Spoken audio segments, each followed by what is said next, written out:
नमस्कार, आप देख रहे हैं जवाब तो देना पड़ेगा और आपके साथ में विजेंद्र सोलंकी। जब ये सीज फायर समझौता हुआ था उस दौरान इसी डिबेट में सब पैनल इस पर सहमत थे कि ये 60 दिन चलेगा, इसकी संभावना ना के बराबर है और ऐसा ही हुआ है। अमेरिका और ईरान एक बार फिर से टकराव के मोड़ पर आ चुके हैं। सीज फायर खत्म हो चुका है, कहा जा रहा है कि डील खत्म हो चुकी है। अब सवाल सिर्फ दो देशों का नहीं बल्कि पूरी दुनिया की सुरक्षा और वैश्विक अर्थव्यवस्था का है। अमेरिका ने ईरान के 80 से ज्यादा सेना ठिकानों पर हवाई हमले करने का दावा किया है, तो ईरान ने भी कहा है कि उसने भी अमेरिका के 80 से ज्यादा जगहों पर अटैक किया है। वो अमेरिका में नहीं, जो खाड़ी के देश और जहां अमेरिकी बेस है वहां पर अटैक की बात हुई। इन सब के बीच में नेटो समिट में अमेरिकी राष्ट्रपति डोनाल्ड ट्रंप ने साफ कर दिया कि अभी ईरान के साथ ना तो सीज फायर होगा और ना ही कोई डील होगी, क्योंकि अमेरिका का मकसद ईरान के परमाणु कार्यक्रम को पूरी तरह से खत्म करना है। ऐसे में हॉर्मुज़ स्ट्रेट पर बढ़ता तनाव, तेल की कीमतों में अचानक से उछाल आना, वैश्विक बाजार में एकदम से गिरावट आना और क्या मध्य पूर्व एक बड़े युद्ध की तरफ फिर से बढ़ रहा है या अभी भी कूटनीति के लिए कोई रास्ता बचा है? इसको एक नजरिए से और देख सकते हैं, जरा समझिए। ये वही नाटो के अंदर बोले हैं जिस नाटो की प्रासंगिकता को खुद ट्रंप नकार चुके हैं कि वर्तमान में किसी काम का नहीं है। ये वही नाटो के अंदर बोले हैं जिस नाटो को अमेरिका ने कहा कि आप आइए, लेकिन उन्होंने अमेरिका के लिए अपने एयर स्पेस को बंद कर दिया था। अब दूसरी तरफ देखिए, हॉर्मुज़ के अंदर बाकायदा कुवैत के कंटेनर को अटैक किया गया, उसके बाद अमेरिका ने अटैक किया है। क्या ये वाकई में अमेरिका की एक्शन के बाद रिएक्शन की रीति है और उसके बाद अब सब कुछ एक बार फिर से शांत हो जाएगा डील के लिए प्रेशर क्रिएट करने के लिए? ये तमाम वो सवाल हैं जो खड़े हुए, क्योंकि ऐसे हमले कई बार हुए हैं, कई बार शांति हुई है और ट्रंप अगले 20 मिनट में खुद अपने बयान से बदल जाए ये कोई नहीं जानता। आज बात इसी मुद्दे पर कि इसका इंपैक्ट क्या रहेगा।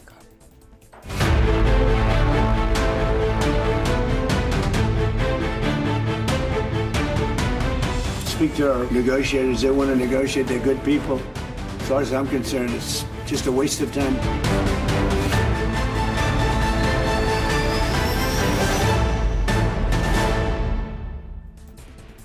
अब ये भी सोचिए कि ईरान के अंदर जनाजा और जंग दोनों साथ चल रही है। शहादत हो चुकी है, शहादत के लिए तैयार है। क्या वाकई में ईरान के साथ एक समझौते तक पहुंच पाना अमेरिका के लिए मुमकिन नहीं है? यह अमेरिका चाहता ही नहीं। और अमेरिका छोड़िए, क्या ट्रंप नहीं चाहते? और ट्रंप जिसके आरोप लगते हैं कि इनसाइड ट्रेडिंग में एक अलग तरीके का गेम चल रहा है, क्या एक व्यापारी ट्रंप ने एक बार फिर से पूरी दुनिया को एक बड़े क्वेश्चन मार्क के साथ खड़ा कर दिया है?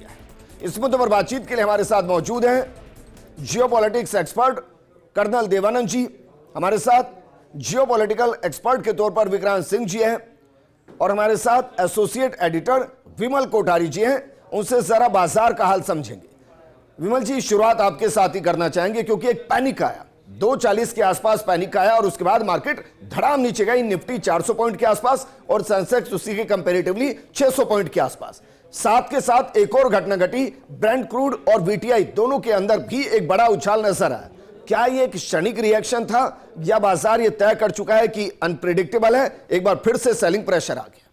देखिए विजेंद्र जी, जहाँ तक बाजार की बात करें इसमें कोई शक नहीं है कि वर्तमान पोजीशन को देखते हुए जो बाजार में निवेशक हैं या फाइनेंशियल इंस्टीट्यूशंस हैं, चाहे वो विदेशी हो चाहे घरेलू हो, उन सब में पैनिक है। आज जो बाजार में गिरावट आई है उसमें एक बहुत बड़ा कारण एफआईआई की लगातार सेलिंग भी है, जो पहले काफ़ी लंबे समय से चल रही थी। ये सेलिंग आज भी कंटिन्यू रही। इसका कारण ट्रंप का बयान माना जा सकता है, जिसके अंदर उन्होंने एक बार फिर धमकी दी है कि 72 घंटे के बाद में जो ईरान की जो स्थिति है उसके ऊपर बड़े हमले होंगे।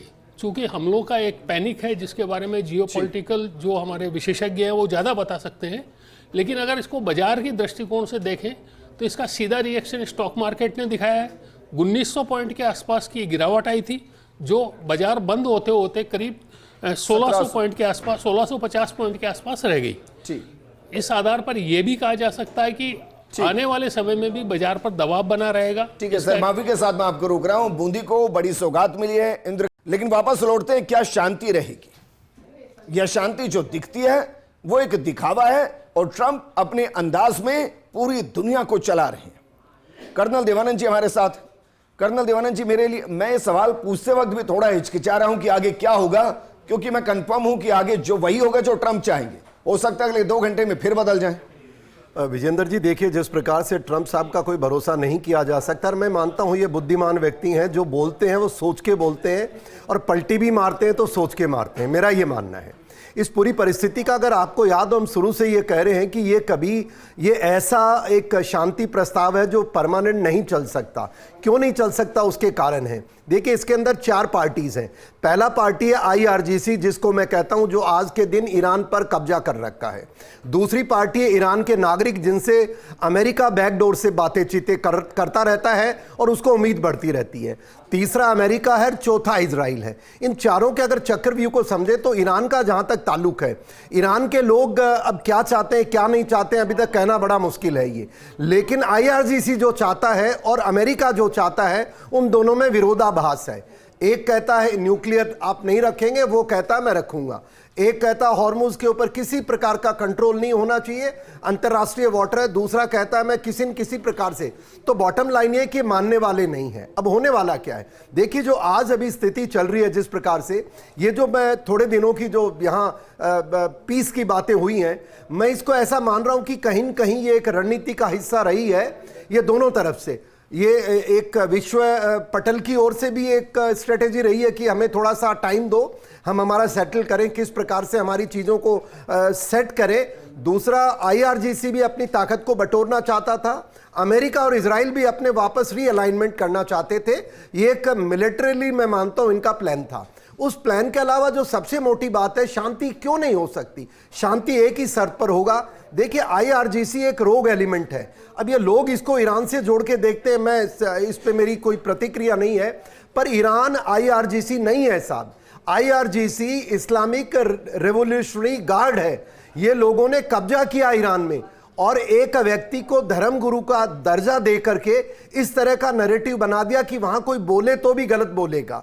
और इसके अंतर्गत जिस प्रकार से तस्वीरें, जनाजे की तस्वीरें आप देखिए, जहां जनाजा जा रहा है, नहीं लाखों की संख्या में लोग हैं। बिल्कुल, लाख नहीं, वहां पर एंजॉय करने तो नहीं जा रहे। नहीं, देखिए करोड़ों जाए चाहे लाखों जाए, मैं सवाल ये नहीं है। मेरा सवाल ये, जो इनकी मानसिकता ये है, जो अंतरराष्ट्रीय कानून को कोई भी देश या कोई भी ऑर्गेनाइजेशन नहीं मानेगा तो शांति कैसे आएगी? ये दादागिरी एक दिन चल सकती है, 2 दिन चल सकती है, पर मैं मानता हूं ये जब तक IRGC का खात्मा नहीं होगा, और वो करने की काबिलियत इजराइल और अमेरिका ही रखते हैं, बाकी बातें करेंगे, कुछ नहीं होगा। और मैं अभी भी देख रहा हूं शांति का एकमात्र, ये बातें बूते साहब देखिए नहीं होने वाली है सफल, क्योंकि ये लातों के भूत है, बातों से मानेंगे कहां?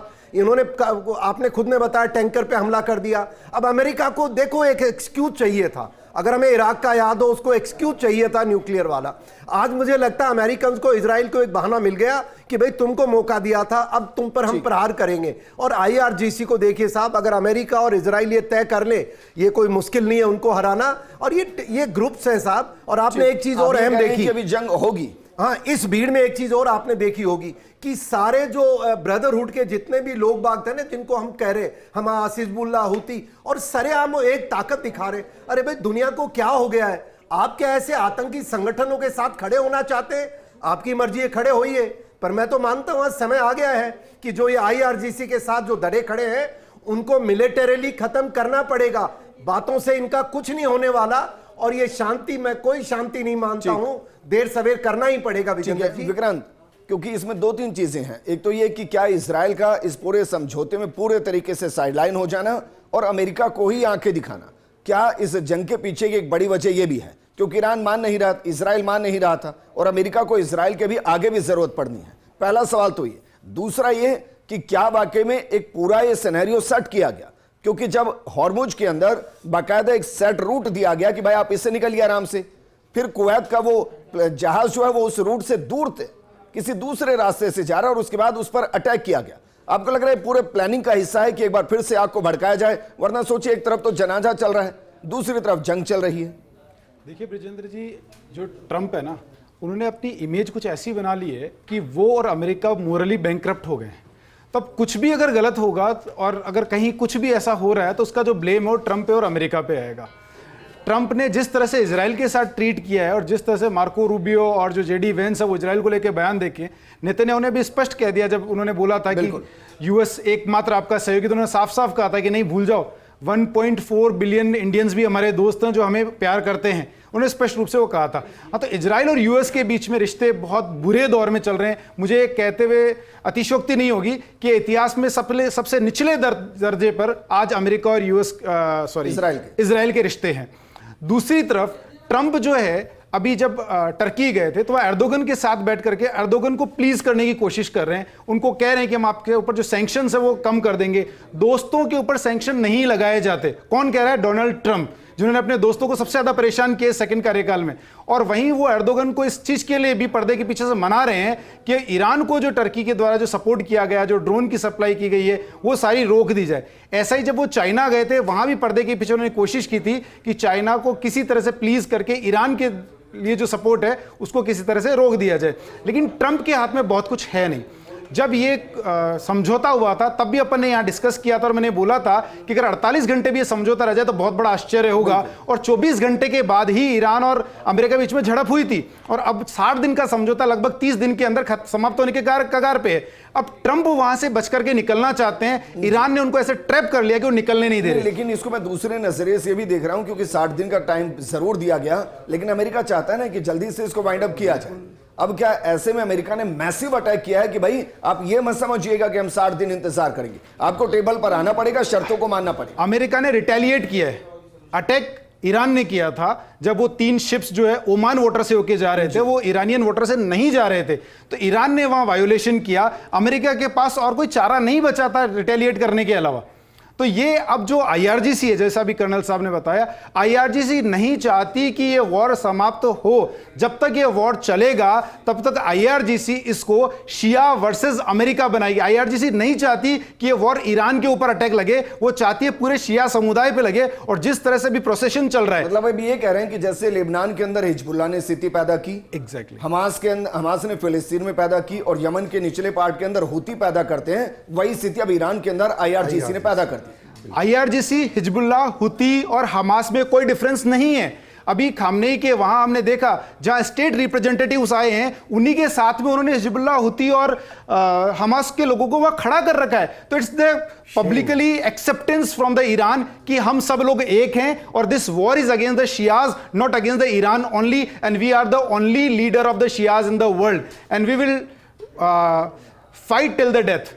ये ईरान ने वहां से मैसेज दे दिया। तो बताइए अब क्या होगा, अगले 72 घंटे क्या होगा? समझौते होंगे या मैसिव अटैक हो? देखिए, ट्रंप के हाथ में अब कुछ बचा नहीं है, राइट। ट्रंप को केवल अपनी इज्जत बचानी है, तो इज्जत बचाने के लिए वो काउंटर जो लिमिटेड रिटेलिएशन है वो वहां पे करते रहेंगे। लेकिन IRGC इस लड़ाई को लंबा खींचेगा।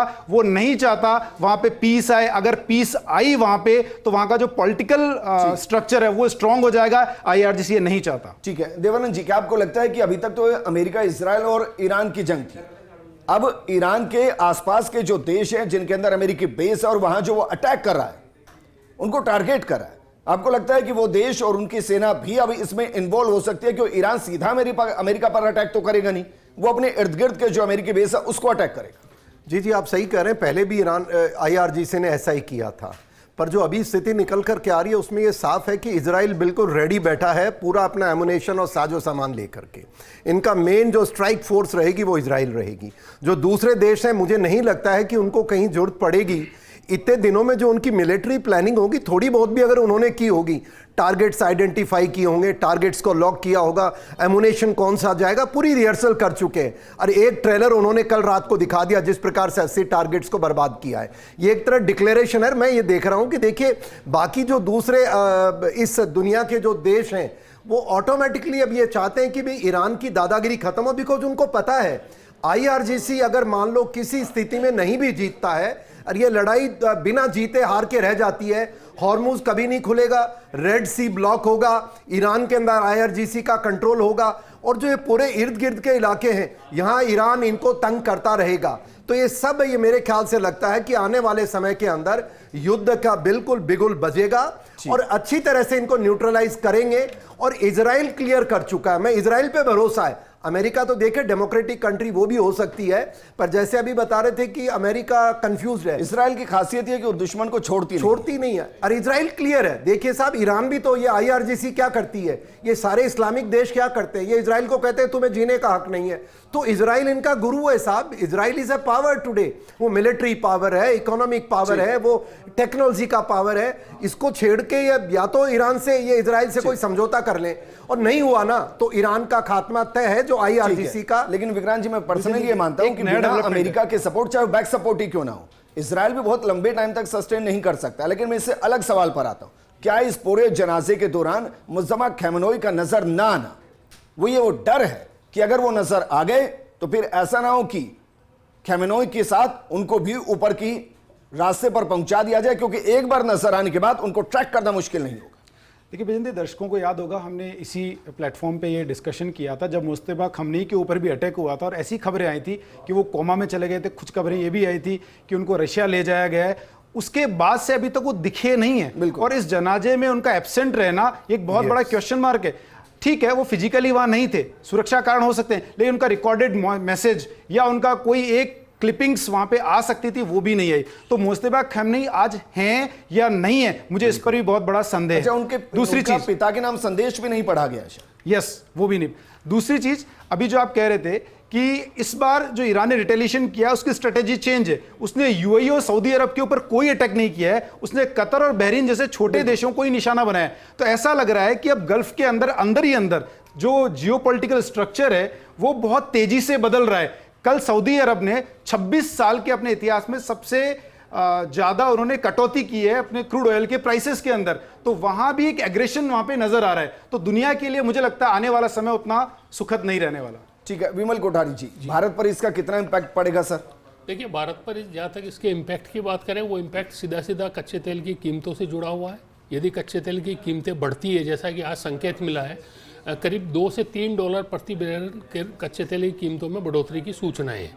इसके अलावा जो अनसर्टेनिटी बनी है, इसके कारण जो डॉलर की कीमत है रुपए की तुलना में, वो भी बढ़ी है। उसमें भी करीब 25 से 30 पैसे के आसपास का एकदम से इजाफा हुआ है। तो भारतीय अर्थव्यवस्था की दृष्टि से देखें तो कच्चा तेल और डॉलर वर्सेज रुपीज़, इन दोनों की कीमतों का सीधा सीधा असर भारतीय इकोनॉमी पर पड़ना है। और ये यदि ये लड़ाई होती है, जैसा कि कर्नल साहब बता रहे हैं, या जैसे जो मेरे दूसरे जियोपॉलिटिकल साथी हैं ये बोल रहे हैं कि इसके अलावा और कोई दूसरा विकल्प नहीं है, तो पूरे न केवल भारत की बल्कि पूरे विश्व की अर्थव्यवस्था पर इसका नकारात्मक असर पड़ेगा, ऐसा मेरा। लेकिन भारत की अगर हम बात करते हैं, क्योंकि इस वॉर के दौरान हमने अपने प्रधानमंत्री को देखा है कि उन्होंने दर्जन भर से ज्यादा देशों का दौरा किया जी, और वो दौरा इसीलिए किया है ताकि समाधान आ सके।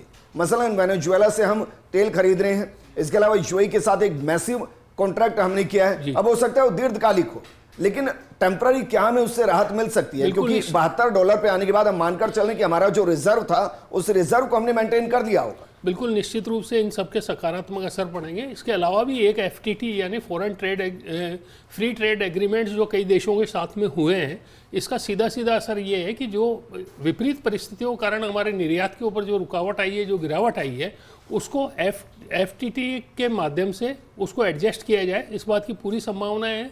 अभी जो विसंगतियां चल रही है, जो विपरीत परिस्थितियां चल रही है, इसका असर आने वाले समय में भारत झेल पाएगा। इसके लिए सरकार पूरी तरह से चाक चौबंद अभी बाजार पर एक टेम्पररी प्रेशर हो सकता है, दीर्घकालिक प्रेशर नहीं रहेगा।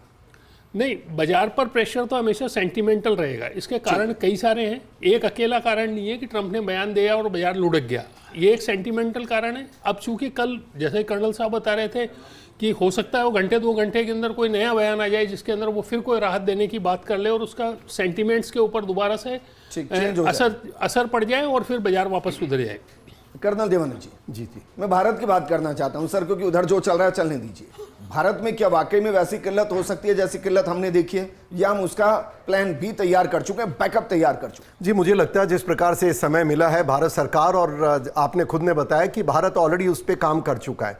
थोड़े दिनों पहले तक 42 देशों से हमारे हमने डाइवर्सिफाई कर लिया था, और इन दिनों में और जगह किया, तो भारत मैं मानता हूं तैयार है। पर एक बात मैं रखना चाहता हूं, जो लोग ये मानते हैं कि युद्ध थोड़ा रुक जाए, 2 दिन 4 दिन तो हमारी इकोनॉमी स्टेबल रहेगी। मैं ये मानता हूं कि 2 दिन 4 दिन की इकोनॉमी के चक्कर में ये आए दिन जो IRGC है ये करता रहेगा। इसका इलाज है कि एक बार वंस फॉर ऑल दुनिया को एक साथ होना पड़ेगा, अपनी इकोनॉमी का नुकसान करना पड़ेगा, तैयारी करनी पड़ेगी, और इनको जब तक एक बार खत्म नहीं करेंगे, क्योंकि ये कॉन्टिन्यूसली अदरवाइज ये चलता रहेगा और ये बहुत अनस्टेबिलिटी इकोनॉमी में देश के लिए, दुनिया के लिए, किसी के लिए अच्छे नहीं है। पर भारत के लिए मैं ये मानता हूं कि जो आज हमारी सरकार है, जिस प्रकार से हमारे लोग बाग इस पे प्लानिंग की है, मैं ज्यादा असर नहीं देखता हूं। भाव तो बढ़ेंगे देखिए साहब दुनिया में, पर वो त्राही माम नहीं होगा। और जब पिछला हम झेल पाए तो मैं मानता हूं इसके लिए हम और बेहतर तैयारी में है, ऐसा मुझे महसूस होता है। ठीक है विक्रांत जी, आपको क्या लगता है भारत की इस पूरे वॉर की स्थिति में अगर बनती है तो क्या स्थिति रहेगी? हम फिर से न्यूट्रल रहेंगे देखिए, अब तक या फिर हम जिसको जैसी जरूरत होगी उसके हिसाब से डिसीजन? देखिए, भारत की विदेश नीति इतनी मैच्योर हो चुकी है कि हम जो डिसीजंस हैं वो इंडिया फर्स्ट की पॉलिसी पे लेते हैं। जो भारत के हित में होगा उसके अनुरूप जो विभिन्न पक्ष हैं उनसे समझौते किए जाएंगे और उनसे उस तरह से डील किया जाएगा। लेकिन भारत को अब थोड़ा सजग और सचेत रहना पड़ेगा। अब तक क्या था, हमने अपने जो डाइवर्सिफाई करके सोर्सेस को हमने उस क्राइसिस को किसी तरह से मेंटेन कर लिया, लेकिन अब आने वाला समय मुश्किल होगा।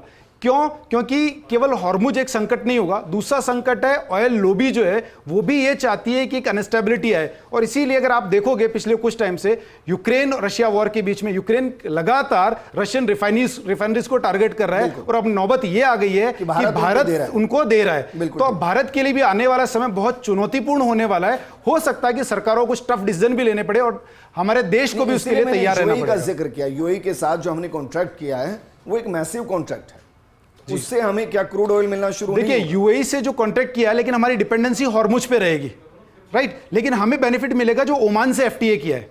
ओमान से एफटीए के लिए हमें हॉर्मुज से होकर के नहीं आना पड़ता, तो हमारा एलपीजी जो सप्लाई है वो तो अनइंटरप्टेड ओमान के थ्रू रह जाएगा। लेकिन पेट्रोल और डीजल की जो हमारी डिमांड भी तो बहुत ह्यूज है, हम 140 करोड़ का देश है, हमारी डिमांड बहुत ह्यूज है। कोई 1 या 2 देश हमारी डिमांड को फुलफिल नहीं कर सकता। इसीलिए अभी जैसे प्रधानमंत्री जी ने पचपदरा जब रिफाइनरी का इनॉग्रेशन करने आया था बताया भी था कि पहले शायद हम 24-25 देशों से रिसोर्स लेते थे, अब हम लगभग 50+ देशों के साथ डील कर रहे हैं और उनसे रिसोर्सेज ले रहे हैं। तो उस डिमांड को मीट करने के लिए गवर्नमेंट पूरा प्रयास कर रही है, लेकिन जिस तरह से रशियन रिफाइनरीज को हिट किया गया उससे लगता है कि रशिया से जो हम इंपोर्ट कर रहे थे उसमें एक बहुत बड़ा चैलेंज आ सकता है।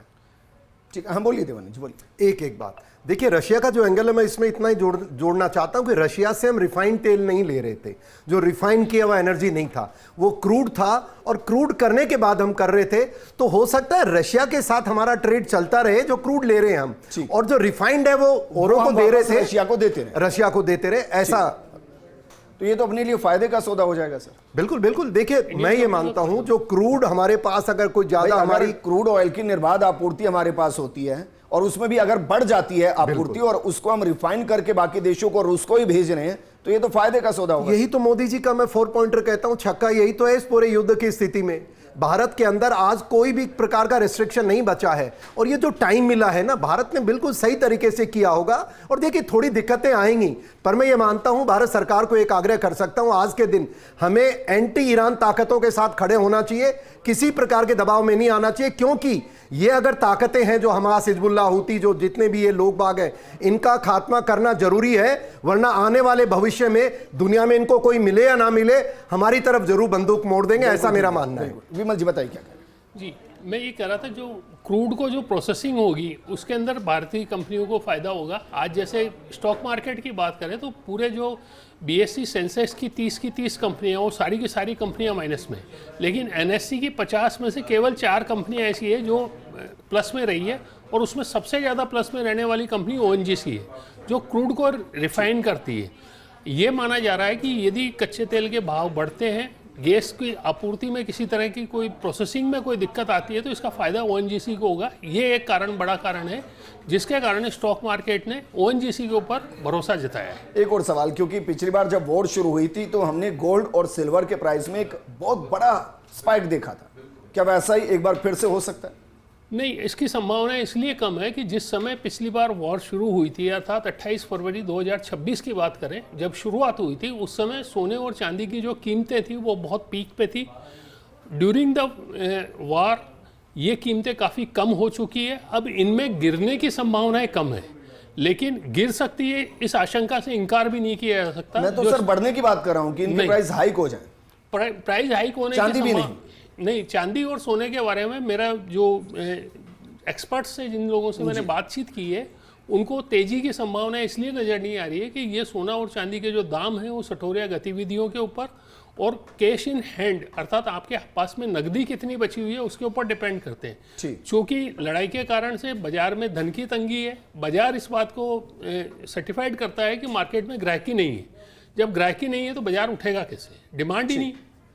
ठीक है, शुक्रिया हमारे साथ जुड़ने के लिए कर्नल देवानंद जी, शुक्रिया। विक्रांत जी आपका भी शुक्रिया और विमल कोठारी जी आपका भी शुक्रिया। ये प्रोग्राम हमने इसीलिए किया कि आपको पता चले कि भाई अगले 10-15 दिन में क्या होने वाला है और भारत में रहते हुए घबराने की जरूरत नहीं है, क्योंकि तत्काल प्रभाव से कोई इंपैक्ट आएगा ऐसा नहीं है कि कल से पेट्रोल डीजल के प्राइस बहुत ऊपर चले जाएं, ऐसा नहीं।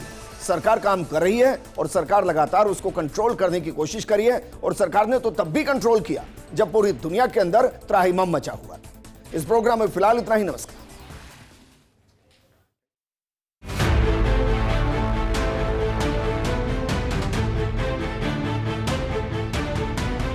Speak to our negotiators. They want to negotiate. They're good people.